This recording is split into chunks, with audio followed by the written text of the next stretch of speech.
안녕하십니까. 예. 올 겨울 추웠죠? 오늘 또 좀 날씨가 쌀쌀합니다.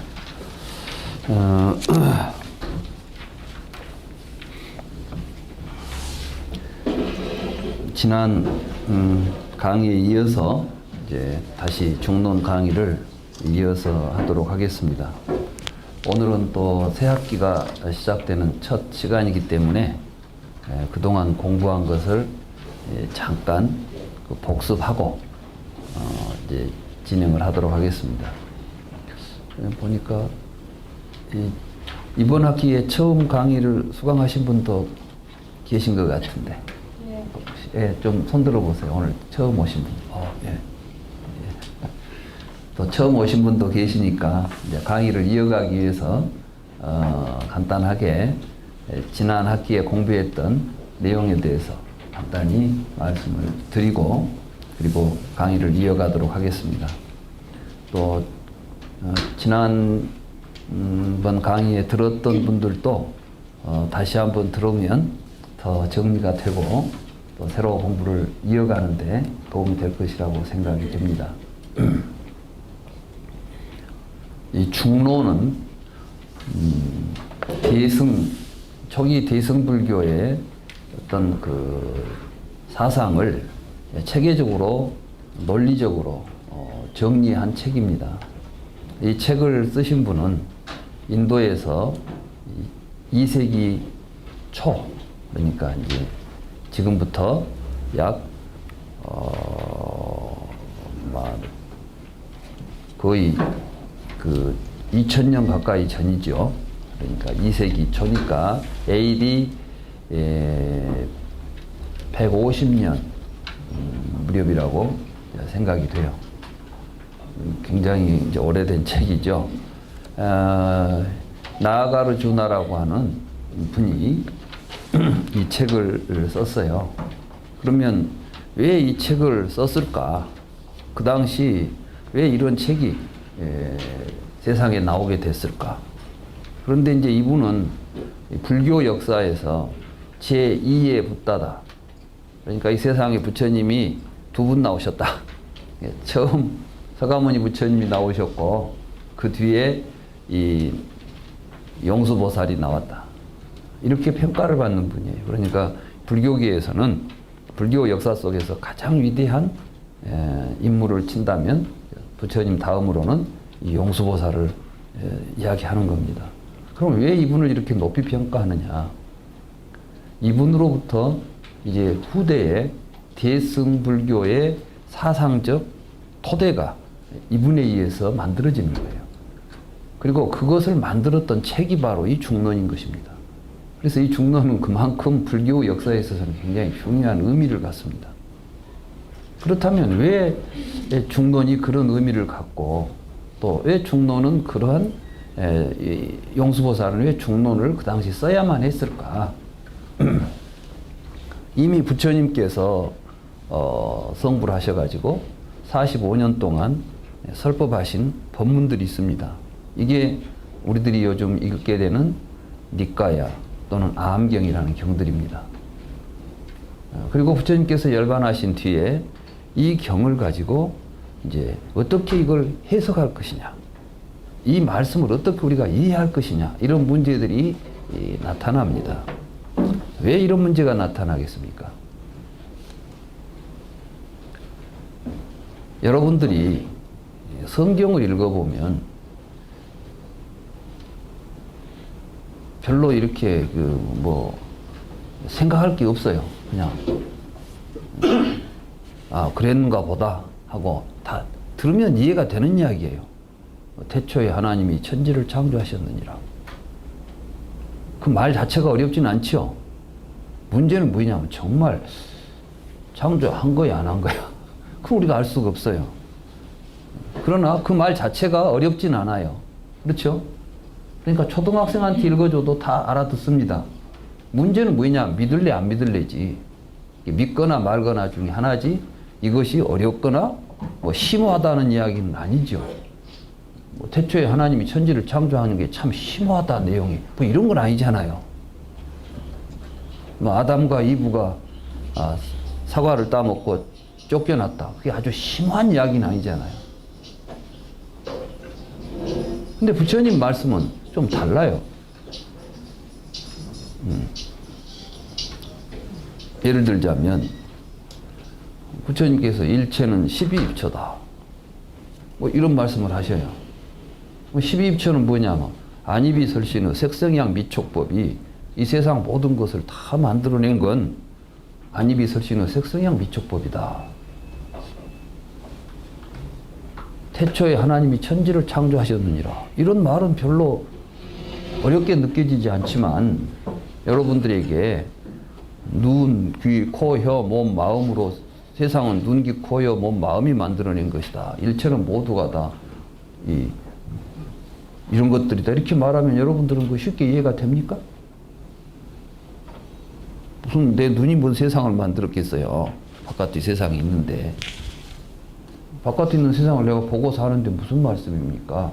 그런데 부처님께서는 그렇게 생각하는 너희들의 생각이 무명이다. 어리석음이다. 이렇게 또 말씀하십니다. 도대체 왜 내 생각이 잘못된 거지? 지금까지 모든 종교는 여러분들의 생각과 같은 생각을 가지고 한 이야기들로 되어 있어요. 철학도 그렇고. 그런데 부처님만 오로지 우리 생각이 잘못됐다는 말씀을 하시는 겁니다. 우리가 부처님이 깨달은 12연기법을 보면 무명을 연하여 행이 있고 식이 있고 명생, 유깁, 촉수, 유생, 노사가 있다. 이렇게 말씀을 하셨어요. 그러니까 출발의 어떤 불교는 어디에서 출발하고 있냐면 깨닫지 못한 중생들은 다 헛것 보고 산다. 그 이야기를 하는 거예요. 그러니까 우리가 지금 눈을 못 뜨고 있는 헛것 보고 있는 우리가 진실을 이야기하고 있는 부처님의 말씀이 거지곧대로 눈에 보이겠습니까? 안 보이겠습니까? 안 보이죠. 그러니까 어려운 거예요. 그래서 그 부처님의 말씀을 올바로 이해하고 그 깨달음에 우리가 접근해 가려고 할 때는 굉장히 많은 노력과 깊은 사고, 말하자면 깊은 사유가 필요한 겁니다. 그런데 부처님 생전에 계실 때는 모르는 거 있으면 가서 묻고 또 묻고 해가지고 부처님 제자들이 이제 그걸 이해하게 되죠. 그걸 이해하고 깨닫고 이렇게 되면 부처님께서 이제 저 비구는 이제 뭔가를 제대로 이해했다. 이렇게 이제 말씀도 하시고 또 스스로 그 깨닫고 보니까 이거였구나 깨닫고는 이제 저도 알겠습니다.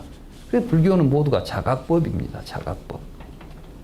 부처님 말씀을 해놨어도 그 말씀을 듣고 다 똑같이 이해하냐면은 다 같이 이해를 못해요. 바르게 이해했을 때 비로소 그건 누가 해야 됩니까? 그 이해를. 누가 대신 해줄 수 있습니까? 여러분들이 눈 감고 있는 사람 보고 눈 뜨라 하면 누가 떠야 돼요? 지가 떠야지 누가 대신 떠주면 내가 내 눈 뜨고 나서 너도 떴지 이렇게 말할 수 없잖아요. 그래 부처님께서 항상 하셨던 말씀은 남에게 의지하지 마라. 너 자신에게 의지해야 된다. 그건 살아생전에도 하셨고 열반하시기 직전에도 제자들에게 하신 말씀은 자기 자신에게 의지하고 남에게 의지하지 마라. 그 다음에 내가 가르친 가르침에 의지하고 다른 것에 의지하지 마라. 사실 이 말은 똑같은 말이었어요. 이게 뭐냐 하면 부처님께서 우리에게 가르치신 가르침은 나 자신이 스스로 깨닫는 길을 가르쳐 준 거예요. 그렇기 때문에 그 말씀에 의지해야만 깨달을 수가 있는 거죠. 그때 그 말씀에 의지해서 깨달아야 될 주체는 누굽니까? 본인이잖아요. 그러니까 너 자신에게 의지하고 남에게 의지하지 말라. 내 가르침에 의지하고 다른 것에 의지하지 말라고 그랬어요. 이것은 부처님이 너희들은 내 신자가 되어라 이렇게 하신 말씀이 아니에요. 부처님은 불교 신자를 만들기 위해서 오신 게 아니라 우리 각자가 깨닫게 해주고자 우리 각자가 깨달음을 통해서 올바른 삶, 행복한 삶을 살도록 하신 분이죠. 그러니까 부처님 열반하실 때 이제 막 후계자가 누구를 해야 됩니까? 이런 문제가 나오니까 부처님께서 무슨 이야기를 하는 거냐? 내가 언제 후계자 만들었단 말이냐? 이 불교에는 그 법맥이라거나 후계자가 없어요. 근데 요즘 우리가 지금 굉장히 왜곡된 불교를 받아들이고 있습니다. 막 선종에 보면 삼처전심이라는 거 있죠. 부처님께서 다 설법했지만 진짜 백이는 가섭한테만 전해줬다는 거예요. 그것도 3번에 걸쳐서. 우리는 지금 그게 역사적인 사실인 것처럼 믿어요. 그런데 인도에 있는 어떤 문헌에도 가섭한테 3번 법을 전했다는 이야기는 출연하지를 않습니다. 번역본에도 불경 속에는 그런 이야기가 눈꼽만치도 나오지가 않습니다. 그럼 언제 나오느냐? 아무리 빨라도 당나라 때. 그러니까 7세기 이후에.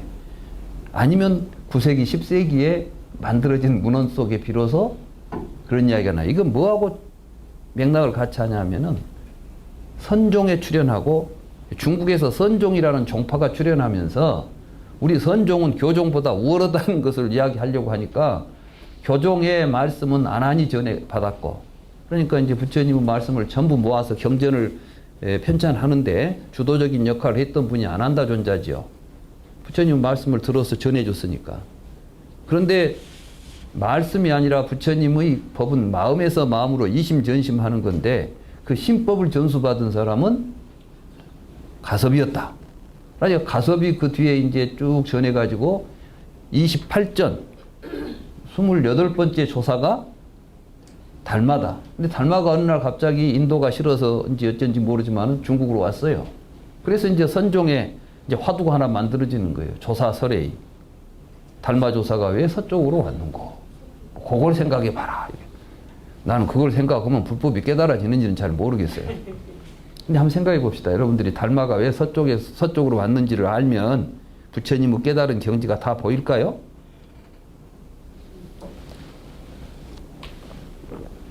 그러니까 또 여하시 조사 설해인고 이렇게 이제 물으니까 어떤 것이 조사가 서쪽으로 이제 서쪽에서 왔죠. 서쪽에서 오신 까닭이 무엇입니까? 이러니까 정전 백수자니라. 뜰 앞에 잣나무니라. 아, 그 말을 들으니까 또 뭐 깨달음이 생기고. 굉장히 이제 신비주의로 가는 거예요, 이게. 부처님께서 우리한테 정말 신비한 세계를 이야기하려고 하는 게 아니었거든.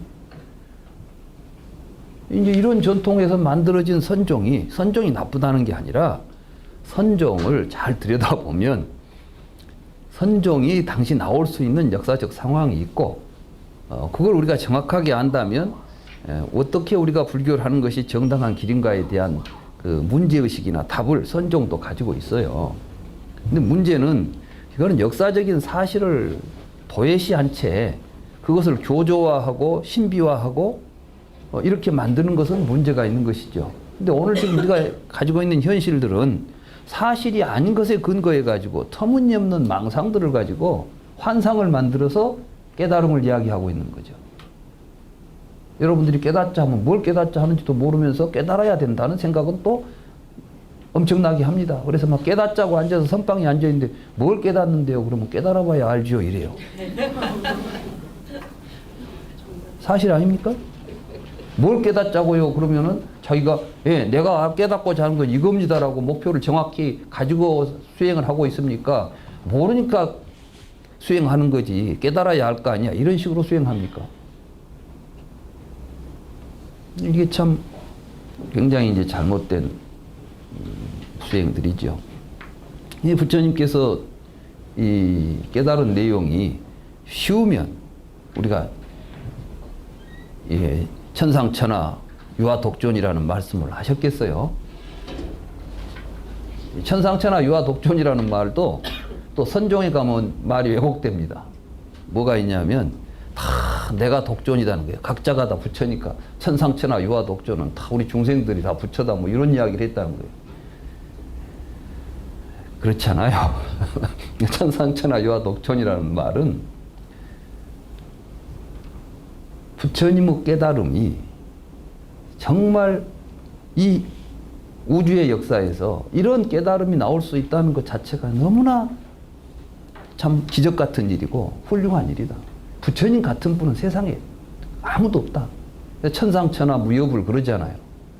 이 온 우주 가운데 부처님 같은 분이 없다 이 말이나 천상천하 유화 독존이나 똑같은 말 아닙니까? 그건 부처님이 태어나면서 하신 말씀이 아니에요. 경전에는 부처님이 태어나면서 했다는 걸로 기술이 됩니다.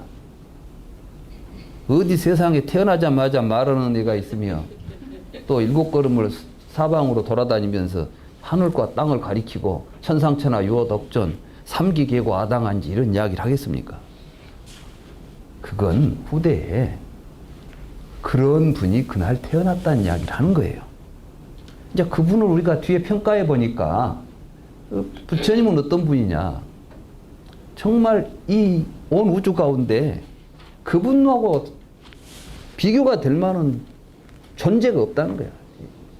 유일무이한 최고의 깨달음을 얻으신 분이고 그 깨달음의 내용이 뭐냐 하고 보니까 3계의 중생들이 갖고 있는 모든 고통을 해결할 수 있는 길을 열어주신 분이다. 이 이야기를 하는 거예요. 맞죠?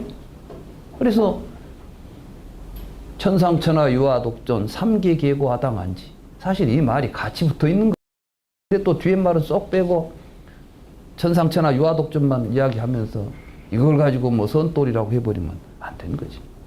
여기 중요한 건 뭐였냐면 부처님은 이 세상에 살아있는 모든 존재들이 가지고 있는 고통의 뿌리를 보았고 그것들을 어떻게 해결해서 행복하게 살 수 있는 것인가, 어떻게 하면 행복할 수 있는가에 대한 물음의 답을 얻으신 분이에요.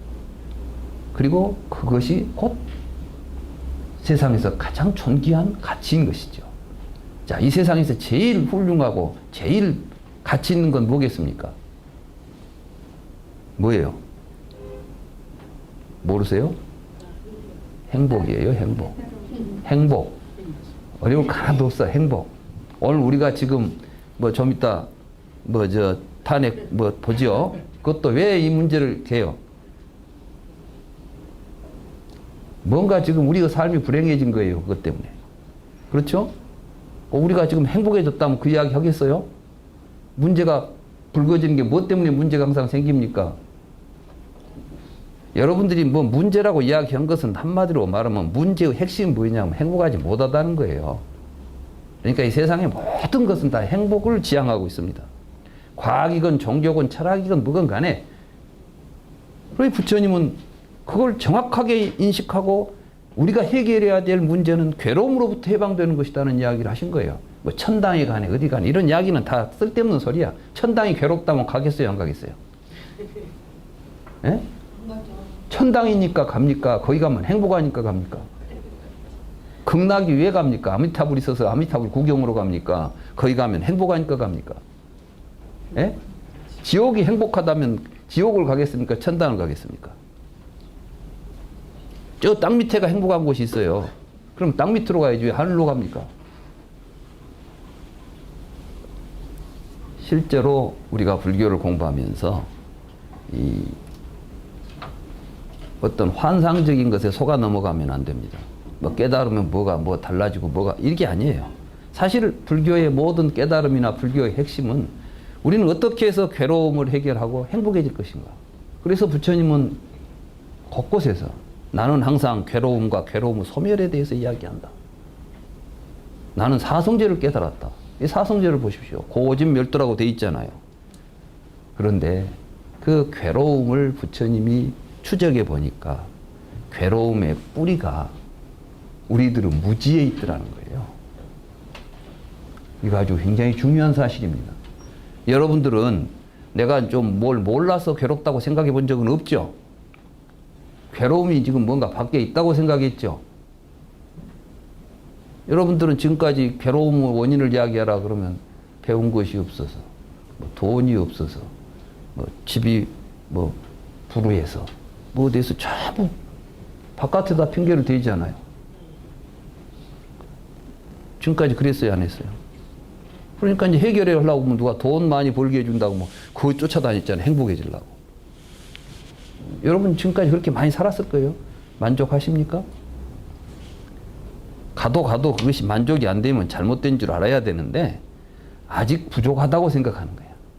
돈이 덜 벌려서 또는 남보다 적어서 이런 생각을 하니까 끊임없이 해결책은 찾지 못하고 엉뚱한 데서 헤어나들 못하고 있는 거예요. 그러니까 우리가 이제 불교 공부하면서 정확하게 알아야 될 것은 행복과 불행의 뿌리는 밖에 있지 않다는 사실을 부처님이 깨달았다는 사실을 알아야 되는 거예요. 그래서 이제 부처님이 말씀하신 경전들인 그러한 내용을 가지고 있습니다.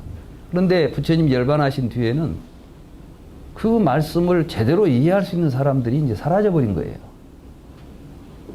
그러면서부터 불교가 왜곡되기 시작합니다.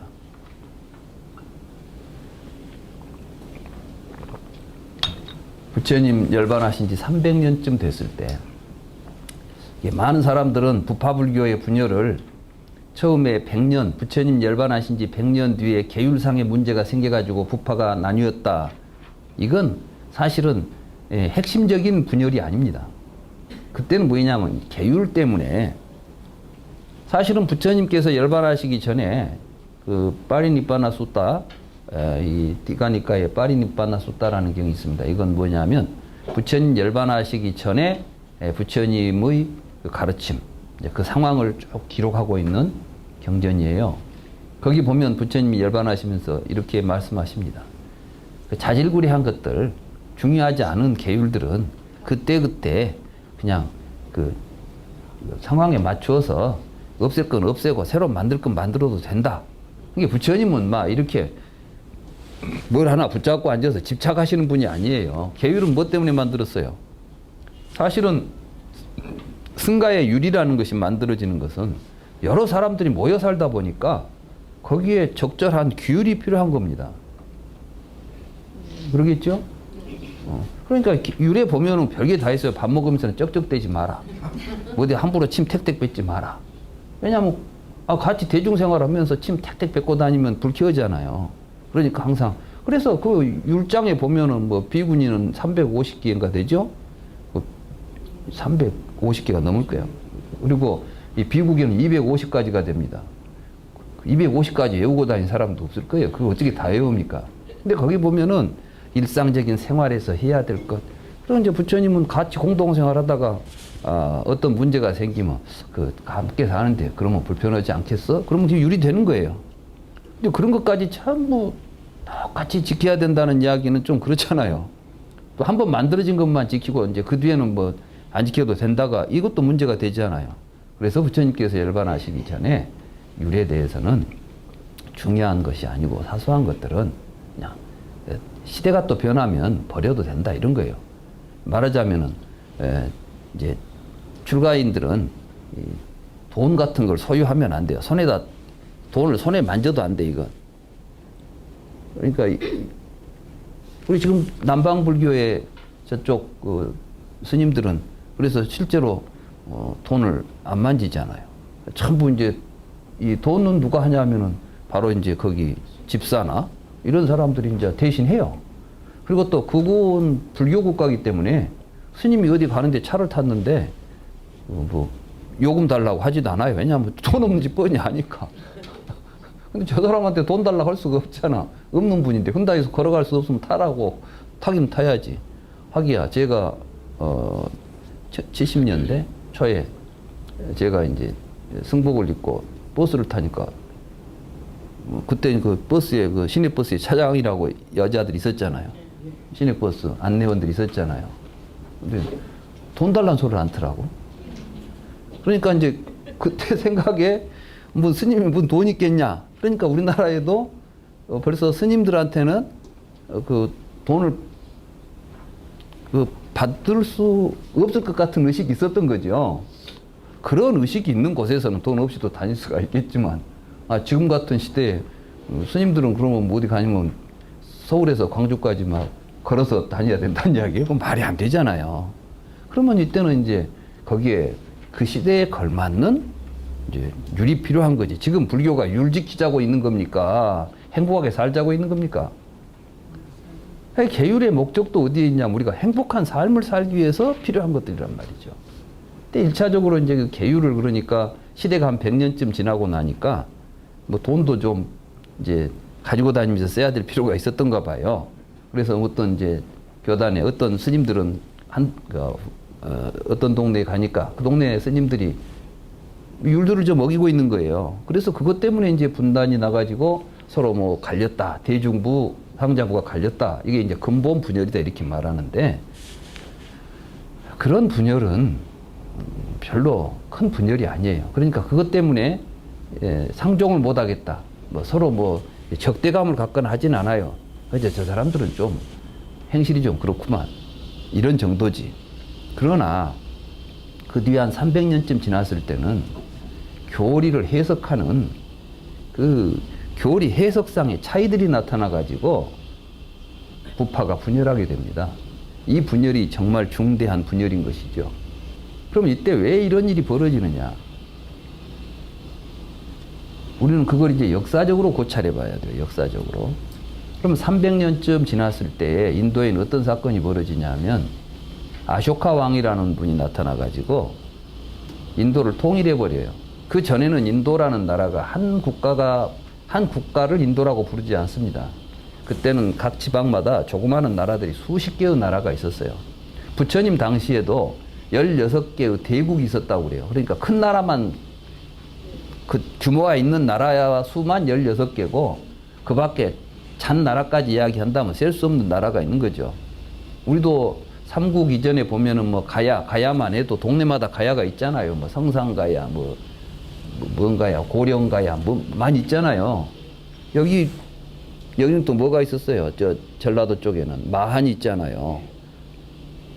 우리 역사도 사실 우리가 지금 정확하게 다 기록을 못하고 있기 때문에 모르고 있어요. 대부분 알려지지 않고 있습니다. 지금도 마한의 역사도 지금 과연 마한이 언제까지 있었느냐? 지금 유물을 조사해 보면 마한이 삼국때까지도 있었어요. 그러니까 백제가 사실 저 밑에 마한을 전체적으로 하지 않고 마한이 그 근초고왕인가? 그 이후까지도 있었다고 하는 그런 그 사실들이 지금 유적을 통해서 드러나요. 이런 걸 보더라도 그 당시 뭐 지금처럼 대한민국 그러면 이게 있는 게 아니죠. 인도 그러면 지금 인디아 그게 인도가 아니에요. 그때는 수없이 많은 나라가 있었는데 맨 처음 그 모든 나라를 한 나라로 국가로 통일해버린 왕이 아쇼카예요. 그러니까 아쇼카는 이제 인도 역사에 있어서 최초의 통일왕으로서 이분이 인도를 통일하고 나서 불교로 귀의를 해요. 그 전에는 브라만교를 믿었는데 참 묘한 인연이야. 그리고 이분이 이제 불교를 통해서 뭘 하려고 하느냐. 그럼 왜 이 양반이 불교로 귀의를 했을까요? 사실 많은 사람들은 그냥 대충 그 했다는 사실만 알지 왜 이분이 불교로 귀의했을까 하는 부분에 대해서는 깊이 생각을 안 해요. 저는 그분이 불교의 핵심을 아신 분이다 이 생각을 해요. 그건 뭐냐면 싸울 때는 불교 갖고는 못 싸워요. 내가 불교를 믿는다 하면서 전쟁을 할 수는 없는 거예요. 근데 브라만교에서는 가능해요. 왜냐하면 크샤트리아는 브라만교에서는 사성 카스트 제도가 있죠. 사성 카스트 제도에 의하면은 크샤트리아는 전쟁을 해야 돼. 이건 의무예요, 의무. 그러니까 왕으로서 전쟁을 통해서 국가를 통일한다는 것은 크샤트리아로서 위대한 왕으로서 할 일이에요. 근데 이제 나라를 다 통일해놨죠. 그런데 또 크샤트리아들이 나타나가지고 싸우면 되겠어요? 지금 이 아쇼카 왕에게 필요한 것은 그 사성 카스트 제도를 가지고 있는 그 구조 속에서 나타나는 그 각 계급이 갖고 있는 가치관들이 있단 말이죠.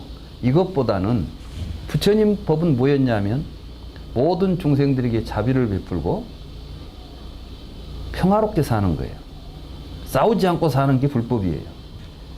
우리는 이제 불교를 우리가 공부하면서 행복하게 살기 위해서는 싸워야 되겠습니까? 안 싸워야 되겠습니까? 예? 싸우면 행복합니까? 아니잖아요. 불교는 행복을 지향합니다. 그래서 그 꿀덩어리 경이라는 경이 있어요. 맞지마니까야에. 여기 보면 누가 물었어요. 어떤 사람이 이제 지나가다 보니까 부처님이 앉아 계시거든. 부처님한테 수행자는 뭘 가르치시오? 이렇게 물었어요. 뭘 가르쳤다고 했을 것 같아요? 막 생사해탈을 길을 가르쳐 이렇게 이야기했을 것 같아요? 그러지 않았어요. 나는 세상에 어느 누구와도 다투지 않고 사는 법을 가르친답니다. 여러분 명심하세요. 그러니까 이제 불교 공부하고는 누구고 다투려고 하지 마시고, 불교 공부하는 사람은 절대로 다투는 법이 아니다. 집에 가서도 부부싸움 절대 하시면 안 되고, 안 싸우려면 져버리면 돼.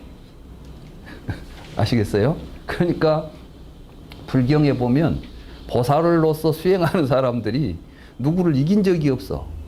전쟁이 일어나서 누가 쳐들어오면 져버려요. 그냥 자진해서 죽어버려. 그냥 아이고 내가 잘못했으면 먼저 죽어버리고 끝내버리지 싸우려고 하질 않아. 이게 불교 정신이에요. 그러니까 불교는 굉장히 평화로운 종교죠. 그래서 이제 이 아쇼카는 통일된 나라에서는 뭐가 필요하겠어요? 싸우지 않고 사는 평화가 필요하겠죠. 그래서 불교로 간 거예요. 이 사람이 보통 사람이겠어요? 큰 그 인도 전무후무하게 대제국을 만들어낸 이 사람이 얼마나 지혜롭고 총명한 사람이겠어요.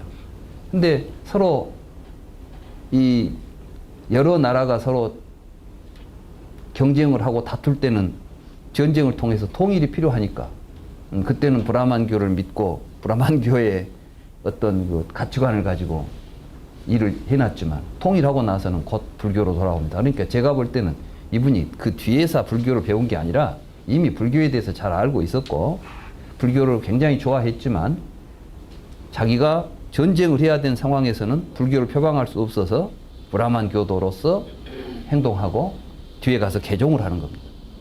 그러고 나서 이 불법을 세상에 널리 펴야 된다 해가지고 주변 국가까지 불교를 전파하려고 해요. 이래서 이제 사방으로 전법사를 보내가지고 불교가 세계화가 됩니다. 그때 스리랑카에도 불교가 내려가는 거예요. 아들을 출가시켜가지고 아들이 삼장을 가지고 내려갔던 거예요. 예.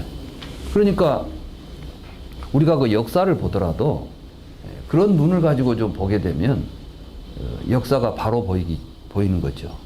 그냥 사건만 보는 게 아니라 그 맥락을 우리가 보고 사상을 보고 왜 그랬는가를 알 수 있는 것이죠.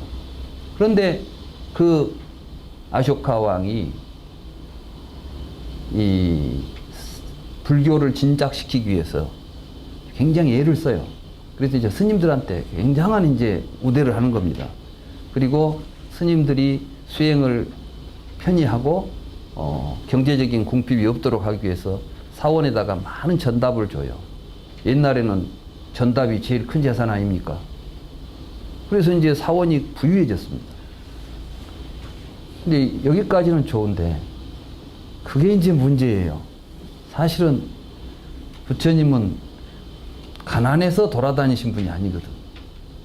부처님이 뭐 먹을 밥이 없어서 걸식하고 다녔습니까? 아니잖아요. 근데 이제 사원에 큰 부가 쌓이니까 이제 앉아서 이 수행한다고 앉아 있으면서 이제 이론을 만들기 시작해요. 이제 아비달마가 출연하는 겁니다. 그러다 보니까 사원에 말하자면 어디 백수들이 이제 많이 모여들어요. 먹을 것은 많고 할 일은, 근데 절에 가면 뭐 별로 큰 기술이 필요한 건 아니죠. 그러니까 말하자면 절에 가면 편히 살 수 있다 하니까 정말 수행의 뜻을 가지고 또는 일체 중생을 구제하겠다는 큰 원을 가지고 불교를 공부하는 것이 아니라 사회적으로 그런 경제적인 이득을 취하기 위해서 절에 출가하는 사람들이 늘어났어요. 그래서 사회적으로 문제가 일어납니다. 이런 것들이 사실은 역사적으로 기록이 남아 있어요. 그게 어디에 있냐면 이제 아쇼카 왕의 석주 속에 거기에 기록에 이런 것들이 있어요. 그러다 보니까 부처님 법에 대해서 좀 정리를 해야 되겠다. 이런 것 때문에 이제 스님들을 모아가지고 다시 결집도 하고 이렇게 해서 이제 논장이 형성이 돼요. 논장이. 논장이 형성됐다는 것은 무엇을 의미하냐면은 이제 경전만 가지고는 잘 안 되겠으니까 경전을 해설해주는 해설서들이 필요했던 겁니다. 이게 바로 경륜론 3장이라고 하는 그 3장의 논장인 거예요.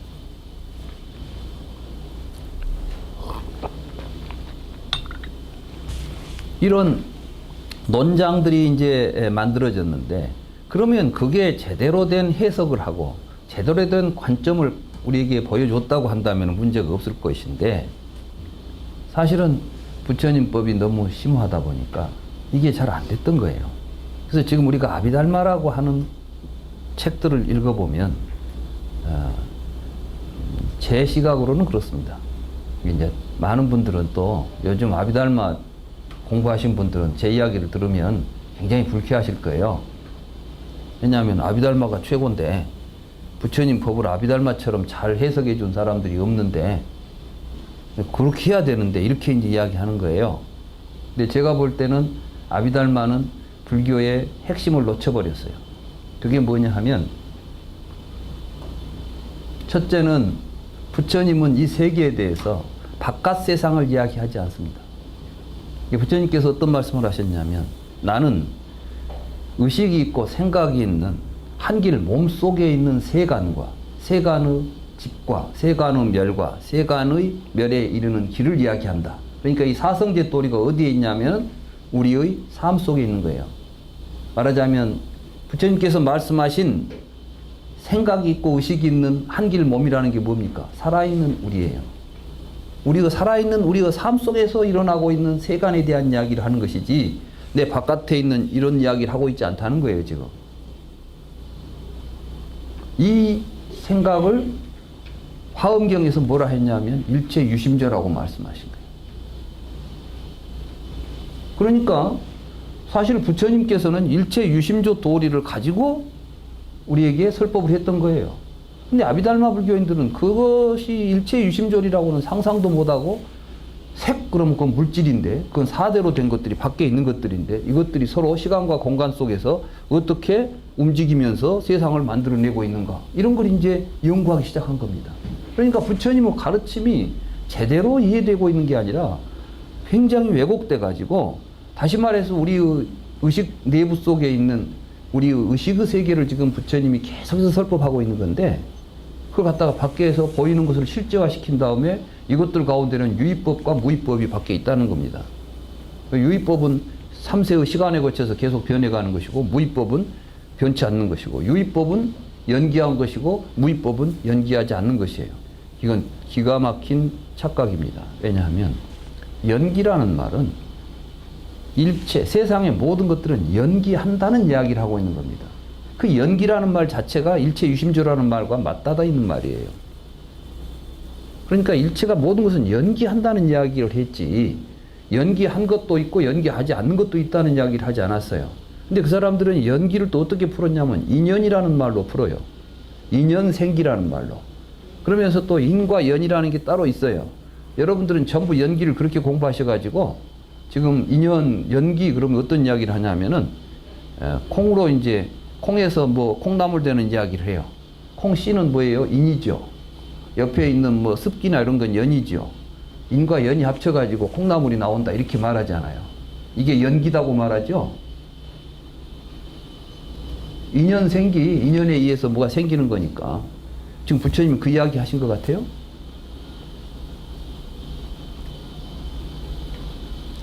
이게 이제 아비달마식 연기법이에요. 여러분들은 그게 훨씬 쉽지, 그냥. 뭐, 그럴듯하네. 이렇게 보이잖아요. 근데 부처님께서 말씀하신 연기는 인연에 의해서 이런 이야기가 아니라 빠띠짜 싸무빠다예요. 연하여 함께 나타난다는 말을 했어요. 말 그대로 한다면 서로 의존하여서 함께 나타난다 그랬지, 어떤 것이 있어가지고 서로 인연을 맺고 있다 이런 이야기를 안 하는 겁니다.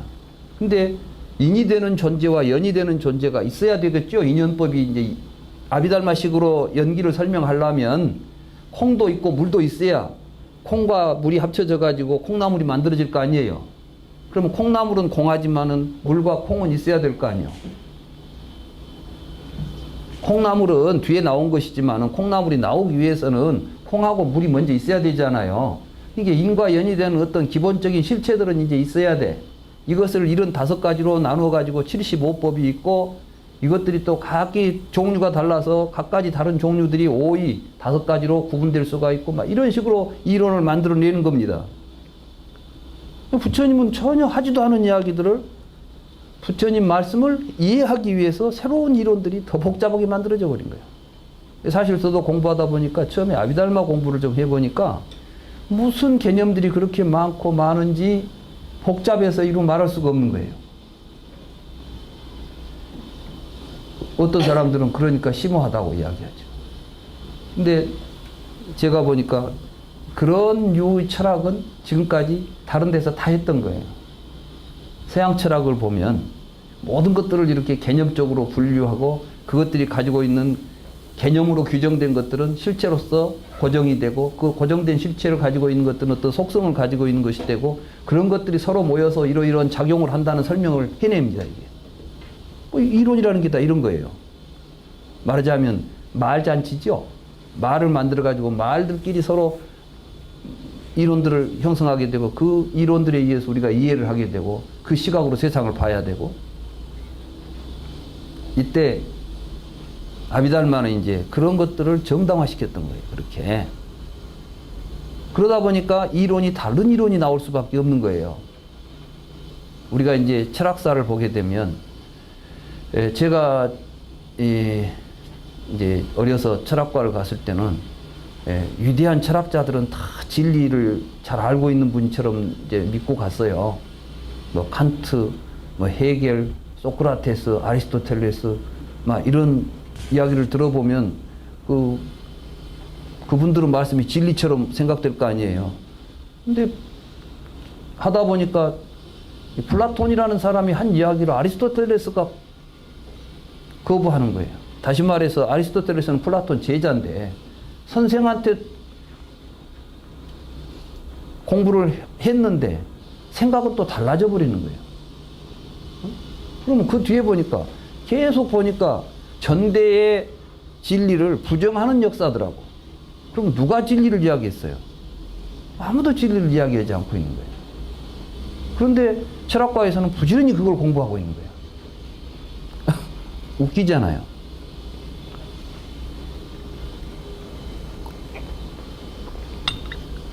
부처님은 왜 사람들은 서로 다른 이론을 갖게 되는가를 아신 분이에요. 왜 서로 다른 이론을 갖게 될 수밖에 없는가 하는 것을 이야기하시면서 그러니까 이론 갖고 살지 말라는 이야기를 하신 분이에요. 희론이라는 말이 있어요. 희론. 빠빤자. 뿌라빤자라고 하고. 이게 바로 이론이에요. 불교는 이론으로 가는 게 아니고 체험으로 가는 거예요. 그러니까 여러분들이 직접 부처님의 말씀을 통해서 이론적으로 이해하고 머릿속에 담고 다니는 것은 사실은 다 거짓말들이에요. 뭘 해야 되느냐? 부처님의 말씀을 통해서 자기가 직접 체험할 수 있어야 돼요. 그래서 부처님 우리에게 체험을 하도록 이야기를 했지 이해를 하도록 해준 이야기가 아니에요. 그래서 이제 불교 공부를 하시는 분들이 처음에는 이해를 하려고 하는데 이해를 하고 있으면 계속해서 문제가 생겨요. 왜냐하면 자기가 알고 있는 다른 어떤 개념 체계하고 충돌이 일어나는 거야. 그러니까 계속. 근데 실제로 체험적으로 가게 되면 쉽게 가요. 그래서 이제 불교는 그 체험의 종교다. 이렇게 말할 수가 있습니다. 부처님은 여러 가지 말씀을 하셨지만 다시 말해서 12연기도 무명도 뭐가 무명인지를 알려면 여러분들이 직접 이걸 내가 모르고 있었구나라고 하는 그 자리가 무명을 깨닫는 자리예요. 그러지 무명은 단어로는 무명이 뭐이죠? 알지 못함이에요. 무지란 뜻이에요. 무지. 모르는 것. 무명이 모르는 것이라고 해서 여러분들이 부처님께서 말씀하신 무명의 뜻을 잘 알았습니까? 아니잖아요. 행에 대해서 이야기하면 행이라는 것은 유의를 조작하는 것을 행이다 그랬어요. 그러면 행이라는 말이 무슨 말인지를 아시겠어요? 여러분들은 지금도 무명 속에서 행을 하고 있어요. 여러분이 직접 하고 있는 것들이야. 지금 부처님 그걸 이야기하고 있어요. 그러니까 그걸 발견하려면 어디로 가야 되겠어요? 남말도 찾아가야 되겠습니까? 여러분들의 내면을 들여다보고 나서 아 내가 이렇게 뭘 모르고 있으니까 이걸 모르니까 이런 식으로 내가 살고 있구나 라는 게 보여야 되겠습니까?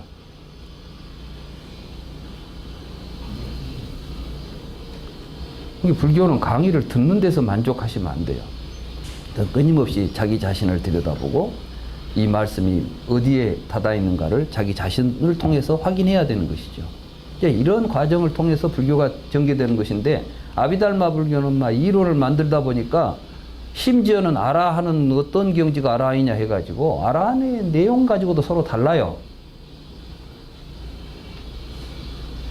뭐 심지어는 아라하는 뭐 몽정을 안 한다. 이거 뭐 아라하는 뭐 화장실에도 안 갑니까? 더러운 누가 나오면 안 되는데 물인데 똥은 더러운 것인데 똥 싸고 있으면 아라한 아닙니까? 그럼 도대체 이게 무슨 말이에요 이게? 뭐 아라한이 뭐 생리학하고 무슨 상관이 있겠어요? 아라한과를 성취하니까 생리적으로 몸이 변해버리겠어요? 사람 몸은 부처님 몸이나 우리 몸이나 똑같이 생겼어요.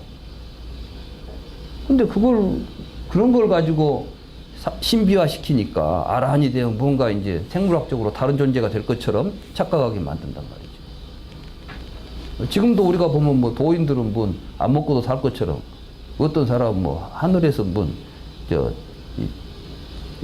천공을 받았다는 둥. 무슨 하늘에서 무슨 놈, 여러분들이 먹는 게 다 천공입니다. 예? 그렇잖아요? 하늘에서 비가 내리지 않고, 하늘의 기운이 없으면 여러분들 입에 들어올 쌀 한 톨이라도 나오겠습니까? 우리는 이렇게 불교를 너무 이제 신비화하고 이론화시키고 막 하다 보니까 실질적인 아무것도 없는 이야기를 마치 뭐 하는 것처럼 이야기를 하게 된단 말이죠. 이런 것들이 이제 횡행하는 시대가 바로 아비달마 불교 시대인 겁니다. 그러다 보니까 불교가 본래 해야 됐던 것은 뭐였냐면 부처님께서도 우리가 모두 다 싸우지 않고 행복하게 사는 세계를 만들고자 했죠. 세상이 평화롭지 못한 데서 혼자 열반을 성취할 수 있겠습니까? 나라가 지금 이렇게 어지럽고 복잡한데 나는 몰라요. 그냥 산속에 들어가서 혼자 수행하면 열반 없겠어요. 이게 불교가 되겠습니까? 아니에요, 이거. 우리의 삶이라는 것은 연기법은 우리는 모두가 다 같이 서로 관계 속에서 함께 존재한다는 거라니까? 아까 이야기했죠. 의존하여 함께 나타나고 있는 것이 세상의 현상이에요. 이게 연기법입니다. 근데 그걸 제대로 이해를 못하니까 자꾸 지 생각대로 세상을 보려고 하는 거. 이걸 보고 유의라고 그래, 유의. 무의라는 것은 연기한 대로 있는 것을 그대로 보는 걸 무의라고 그러고. 아시겠어요? 근데 뭐 유의법, 무의법이 따로 있다는 거야.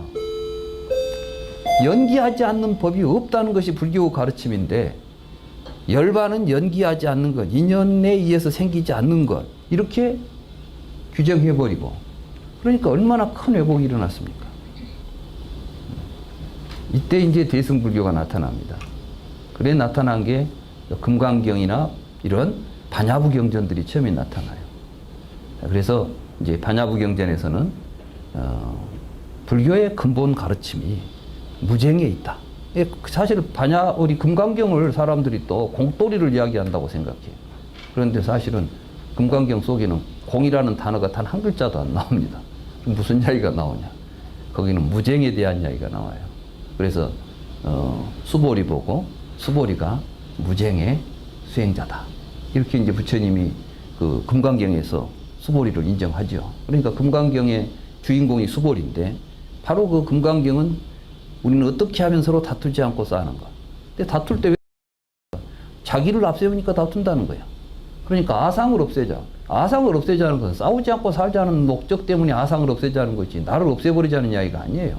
많은 사람들이 무아 그러면 나 없이 어떻게 삽니까? 그래.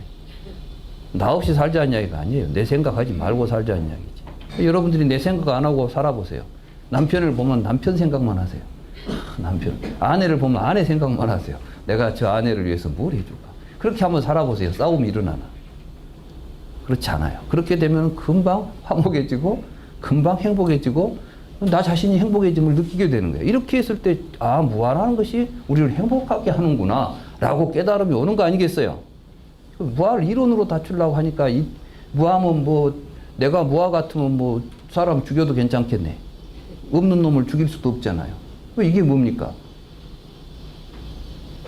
이러한 시기에 대승 경전들이 만들어지고 나오는데, 그러나 이제 경전들은 만들어졌어도 이것들을 체계적으로, 논리적으로, 정연하게 그 아비달마 사상들을 전체적으로 비판할 수 있는 아직 그런 수준은 안 돼 있었어요. 그때 용수보살이라는 분이 나타나가지고 아비달마가 가지고 있는 논리들이 왜 문제가 있는가, 이게 얼마나 잘못된 터무니없는 이론들인가를 논리적으로 격파하기 시작한 거예요. 논파를 한 것이죠. 이게 중론입니다. 그래서 중론은 이제 파사현정했다. 모든 잘못된 삿된 생각들을 논파해가지고 바른 부처님의 정법을 드러냈다. 이렇게 해서 파사현정. 다시 말해서 서가모니 부처님이 깨달아서 가르친 가르침이 아비달마 불교에서 왜곡돼가지고 그 본질을 상실했을 때 다시 그 잘못된 해석들을 논파해서 부처님의 가르침을 바르게 이해할 수 있는 길을 열어주는 게 중론입니다. 그래서 이 중론을 읽고서 중론만 읽으면 안 되죠. 중론을 통해서 우리는 뭘 해야 되냐? 부처님의 경전을 읽어내야 돼요. 그러니까 이것은 불경을 읽기 위한 전초 작업이에요. 여러분들이 이런 중론을 제대로 이해해가지고 이제 불경을 읽게 되면 부처님의 말씀이 제대로 이해가 되는 것이죠. 그러니까 부처님의 말씀을 되살린 분입니다. 그런 의미에서 이 중론이 의미가 있는 것입니다. 아까 종쳤죠? 그러니까 좀 쉬었다가 다음 시간에 이어서 하겠습니다.